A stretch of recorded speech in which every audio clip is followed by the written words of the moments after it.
Bloodwolf Arts Studio. Unleash the artist within. Welcome to the Bloodwolf Reading Hour with Bloodwolf Arts Studio, and I'm your host, Mr. Moonlight. So today, I have again our guest here with us today, Robyn Maria, and we're going to be continuing where we left off last week in her book From Surviving to Creating.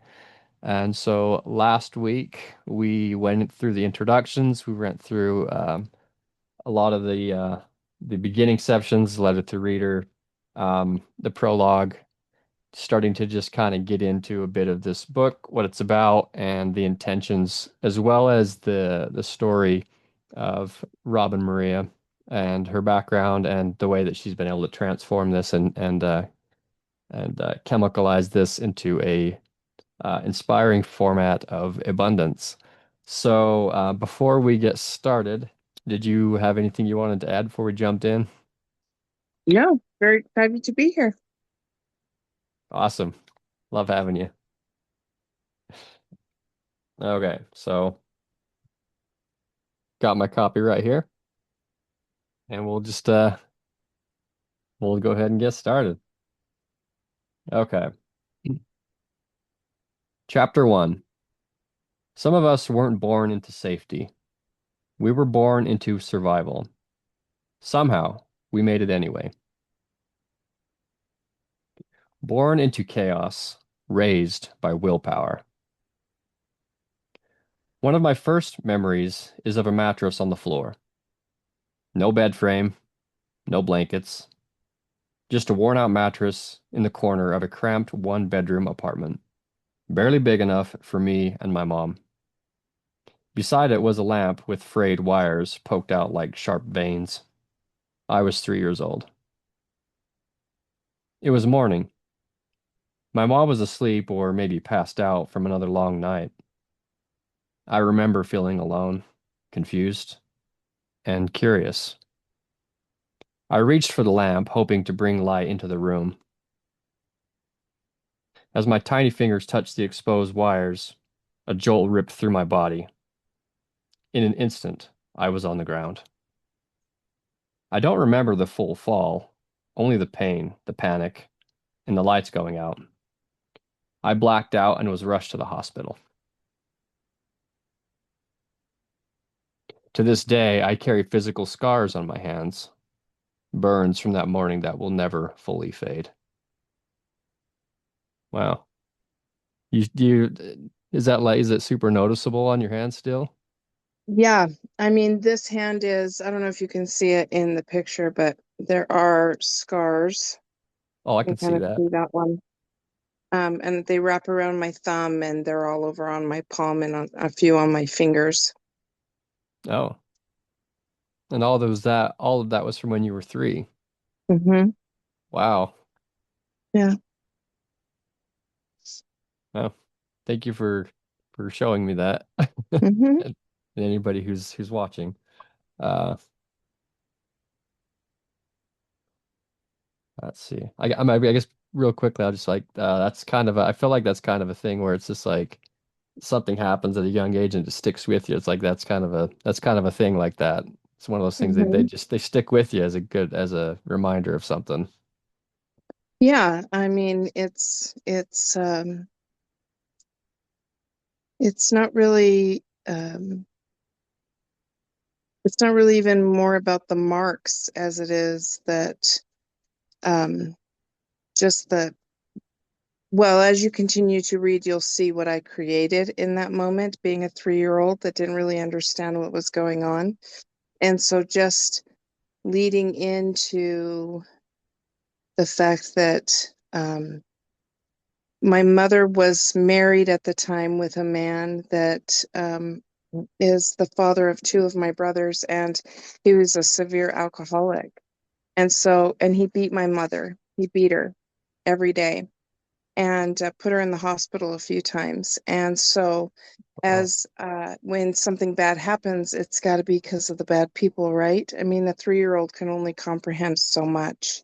yeah. And so you'll see going forward how that manifested with me and the lesson that I got to learn from that experience. Okay. We'll keep reading. Okay. Okay. Wounded child to survivor. Even more than the marks on my skin, it's the ache inside that stayed with me. The ache of confusion, the ache of abandonment, the ache of being too young to make sense of any of it. At the hospital, the nurse asked me, "What happened to you, little girl?" And I said, "My daddy did it." He didn't, but the damage was already there. That was the voice of a wounded child who had seen too much.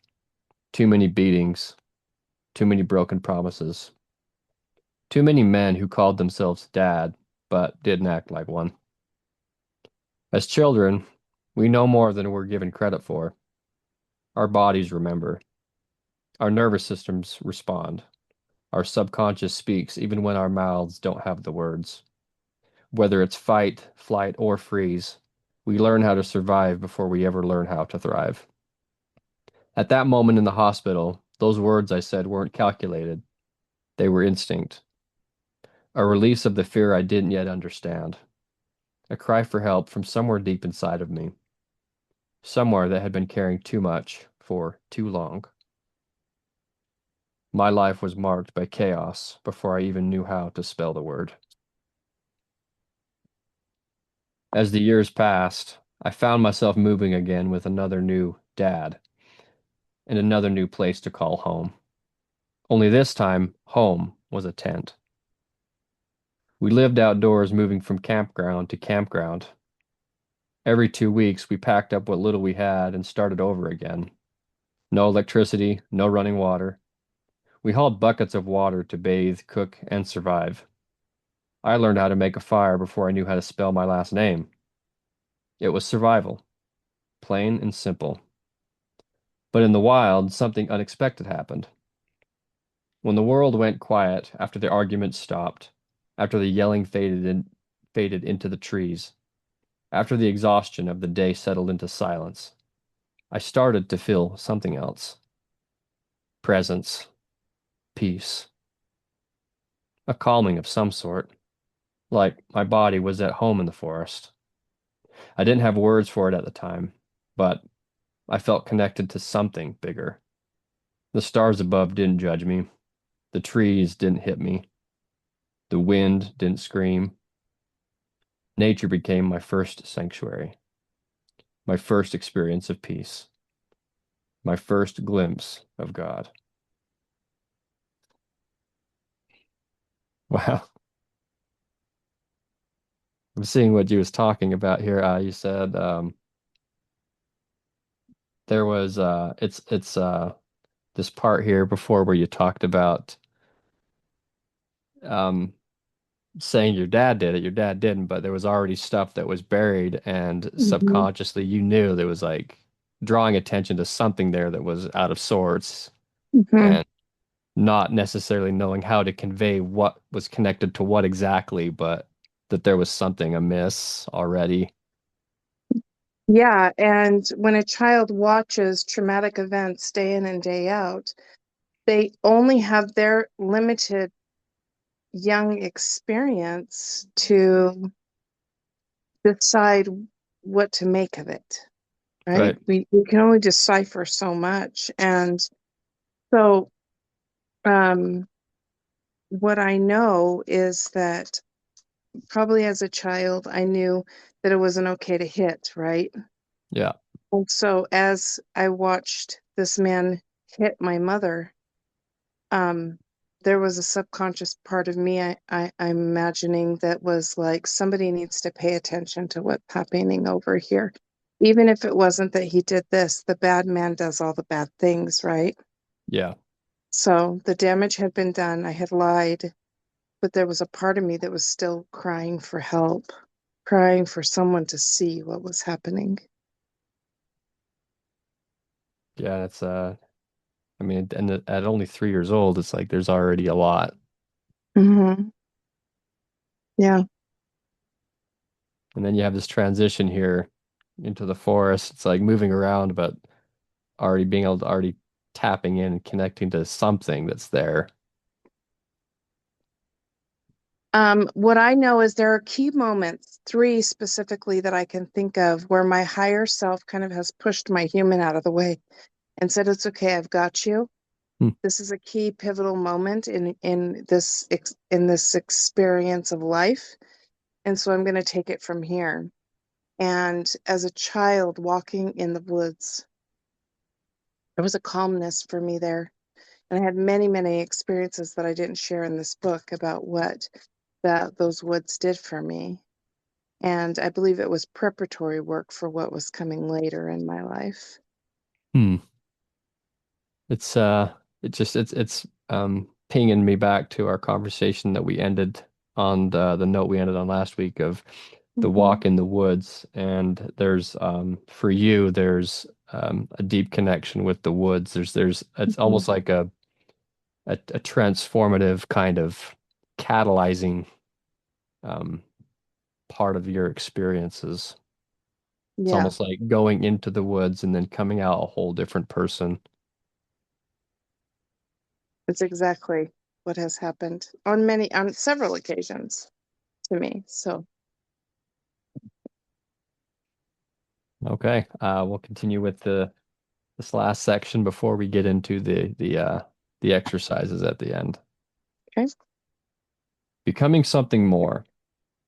Isn't it strange how sometimes in the middle of what looks like complete garbage, a seed of beauty is planted? At the time, I didn't know it, but those early experiences, the pain, the danger, the wilderness, were shaping something inside of me. Not just resilience, but purpose. Not just toughness, but tenderness. Though I didn't feel it yet, I was already becoming something more. I was learning how to hold broken things, how to live in the tension between chaos and calm, how to survive without losing my softness.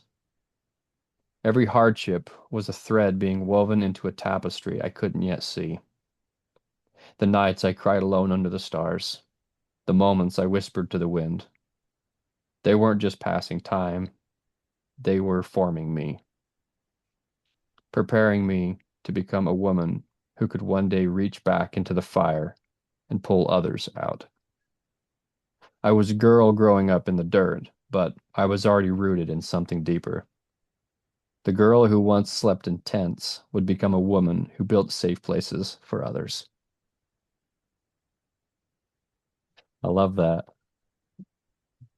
Um, it just brought to mind, I interviewed, ah, I'm spacing his name right now, but I had sat down, did an interview, um, the other week, and he had a poem he shared that I put on my channel called the Mm-hmm. Tapestry.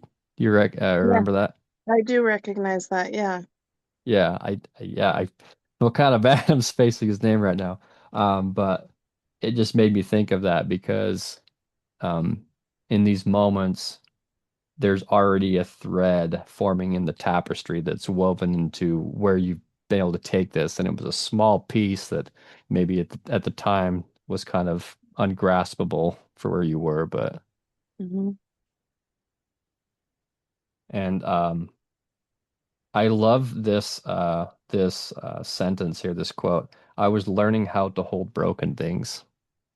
There's just something about that that just really it really pings because there's a gentleness in holding something that's so tender. So what I learned was before I could hold actual other broken things, the first broken thing I learned to hold was myself. To look back at that little girl and just let her know it's difficult right now, but your life is going to be so amazing. This will be worth it. You will be strong. You will be courageous. You will be a safe space for other people. You will be magnificent. You just get to do this part first. It's like eating peas before you can have dessert. Yeah. And so you wade through the muck, and on the other side is a beautiful rainbow. It's worth getting to the rainbow. I love that. Um, so I'm loving how you shared this part in here, what happened when you were little, and the way that you um, started to communicate that, and noticing or pointing out here how you started to even as you're reflecting as how you was already starting to catalyze that into kind of a pattern that you would follow to strengthen your ability to be able to um, hold broken things, things that have been hurt or harmed, and catalyzing this experience, which is what I love what you're doing with this chapter. And I'm sure I'll see it like repeated throughout the book, how you do that with different things, but experiences. Uh, but I love the perspective. So gotta go play in the dirt to go learn how to build a mountain, build a That's castle. exactly that's where I thrive. That's where I shine the brightest is when I'm out in the dirt. And I learned that from a very young age is um, dirt is nourishment for the soul. Hmm. There's certainly something to it. Yeah. I'm gonna see real quick if I can. So I took a something I wanted to do for anybody who was able to jump on or watch the recording afterwards. If they didn't have a copy of your book, they could jump in. Let me see if I can share. Um, let's see, where is it? Oh, I set it up so that I could share the activity. Okay. I just snapshotted that from the book. Is that Yeah. coming through good on your side? It's a little wavy, but it's good. You can tell it was taken from a book. Yeah. Okay. So this is how this is our conclusion of our chapter one. So we're going to go over the exercise here. The reflection exercise, a moment that shaped you. Think back to one moment in your early life that left a mark, maybe physically, maybe emotionally. It could be a memory of chaos, pain, or confusion. Maybe it's one you rarely talk about. I feel like that last comment right there, that last sentence, I feel like that's hits the nail on the head. It's like what's the one that you don't talk about? And I feel like anybody watching, that's I'd encourage you to, and I'm sure you probably say the same thing. That's ex challenge you to explore that one. Yeah. Uh, Because if it's coming into your space now, as you read that, then it's something that you get to take a look at. I'm gonna take a moment here because when I read that, I'm gonna be vulnerable here for a moment. Um, that one there's one memory that came to my mind as I was reading over this reflection, and I and it's likely this one that I'm going to be doing because I'm going to do all this stuff myself because I love the format here. But the memory that came to mind for me when I was growing up was um, I don't remember exactly how it started, but my brothers used to really pick on me, and there was one that was a ringleader, and I think it was like when I was 5 or 6. It was so young, but they would say that I was poison. And like Mm-hmm. everything I touched was like nobody would touch anything that I touched. Mm-hmm. And I remember reflecting on that. And that's what popped up when I was thinking this of that moment is like where I remember feeling like, man, nobody wants to sit down with me. Like nobody wants to, even when we'd play playing cards, then my deck of cards, I remember that moment. Whenever they was holding my cards, they would hold it with a pair of tweezers, only my cards, nobody else's. It's like nobody would touch my stuff. And it was yeah, I remember that really that stuck out for me really well. And Mm-hmm. I feel like that's probably that's the one I feel like I get to dive into here because I'm That sounds perfect. feeling like there's something there. Mm-hmm. So that'll be interesting to see what I uncover. Mm-hmm. And Okay. what I love about these exercises is though like I wrote them according to like the stories I shared in the chapter to give you a basic idea of what you could reflect on, right? Yeah. But what I love about this is that I use this even for myself now in this time in my life. Past all of those other things, it's still a process of growing and shifting and maneuvering through the obstacles of life, and things still will continue to go up. That's or come up. That's part of the journey. Yeah. So these questions, it's not a one and done. It's a continual thing that you can keep coming back to. It's another tool in the tool belt. Yes. Okay. So we'll go through this really we'll kind of walk through this. So the moment in your early life that left a mark. There's a section here for writing it down. And I feel like in this section, the more detailed, the better. Just kind of sit with it. I feel like is this Hmm. Yeah, but getting even if you can't go there yet, even if it's so heavy or dense to get through, it's okay if you can't get into the detail. The first step is the most important, and that's just a brief synopsis of what happened okay? and what that gets to look like. And then as you work the steps, you can go back and say, okay, I can I've done a few things with this now. Maybe I can go a layer deeper. Okay. And you And can keep chipping away at it over time. If you're able to get it all down and you're ready to go for the gusto and you just want to get trudge through it, like the buffalo in the storm, yeah, I encourage you to do that. But don't shy away if you can only chip away at it, because chipping away at it is just as powerful as is trudging or pushing through. that's true. And I appreciate you for for bringing that up because anybody who's using these tools or working through this, it's okay. Your 100% isn't someone else's 100%. And people get to have grace, especially if what's coming up is something that's super deep and tender. Mm-hmm. It deserves the time, and each person knows when they're hitting their limit. They know when they're at their wall point. We're like, okay, I'm going to address this first and then move forward. Mm-hmm. And Okay. nobody's journey looks the same, nor should it look the same. Yes, I agree. Okay, the next one is then ask yourself, what did I learn from this? And then you'll ask yourself, what did it teach me about who I am? And I imagine this could be something about, I mean, like you shared in your story, something like, I learned that I'm resilient, or um, I learned that I'm sensitive, or Mm-hmm. that I feel things deeply. Mm-hmm.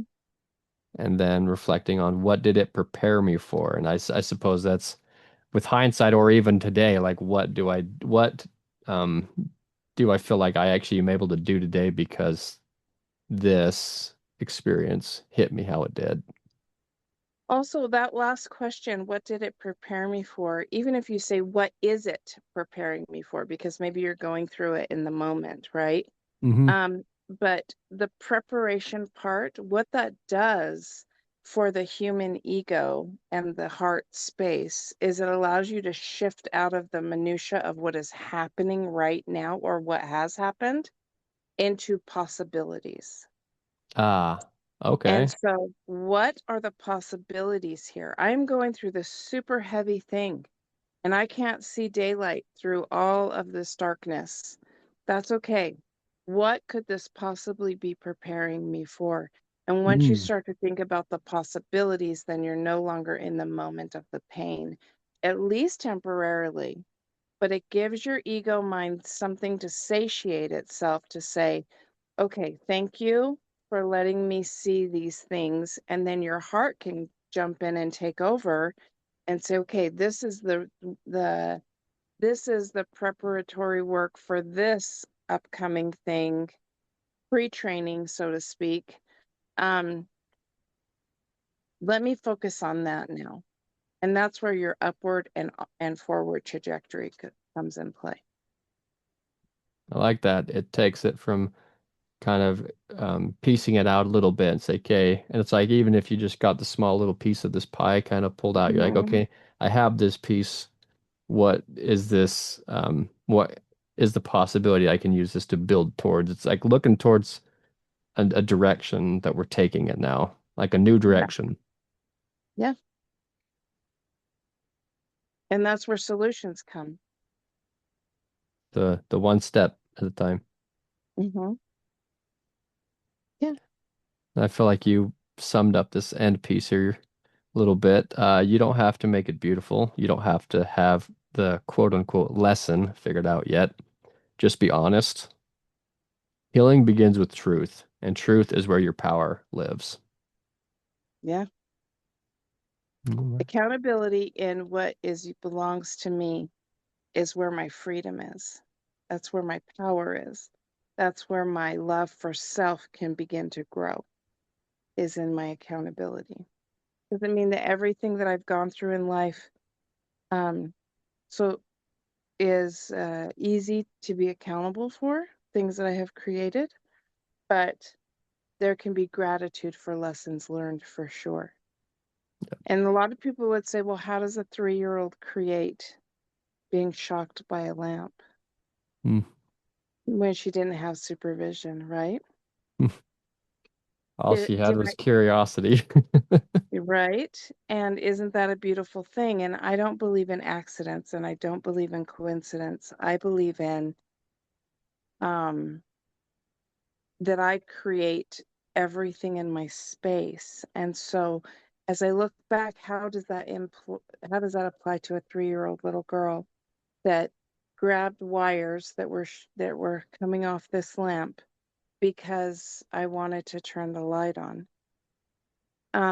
Is it possible that because I got to do this today, that I get to advocate for the people that deserve an advocate? Do I not get to have physical proof? Look what I've done. Look what I've seen. Look where I've been. I'm not saying that that is the reason it happened, but is that a possibility? Hmm. That the universe was saying in your future, you have beautiful things that are coming, and you get to have an experience that supports that future. And And you so have, I choose to see it that way. and you have the possibility of saying, I have this scar and this is how I can use it. It's like this is what happened, and I can use this as I know, I know. Hmm. I've seen, I've done, I have felt, I have been in that space. They may not be identical, but the foundation is the same. And this is what I can show you. Hmm, love it. All right, so we're gonna go ahead and start wrapping things up a little bit. Mhm. First, I want to say thank you again for being with us this week, and we'll get clear. I know the holidays are getting a bit closer, so we'll be potentially moving some things around, and we'll talk over the week and make sure we set up a good time that works for both of us with things kind of get starting to get a little crazy. Um, but so anybody who's watching this, I invite you to, you know, take your time with this one, sit with it, um, trust what comes up, and see what you discover. And by next week, we're going to get into our next chapter. And so we're already taking a look at some things that you're ready to work with. And if it's showing up, then trust that it's that you're ready to take a look at it at least and see what's there. Um, so thank you everybody for watching. Thank you again, Robin. And remember to like this video, follow me on Facebook and YouTube as Blood Wolf Art Studio. And we'll be here next week. Again, we'll be posting that. I'll probably be announcing that on the Facebook along with the link, the time. But if nothing changes, you can plan on it being next Thursday at 7 o'clock, unless said otherwise. But otherwise, we'll just plan on that. I think that's about it. And thank you for tuning in and welcome to my side of the moon.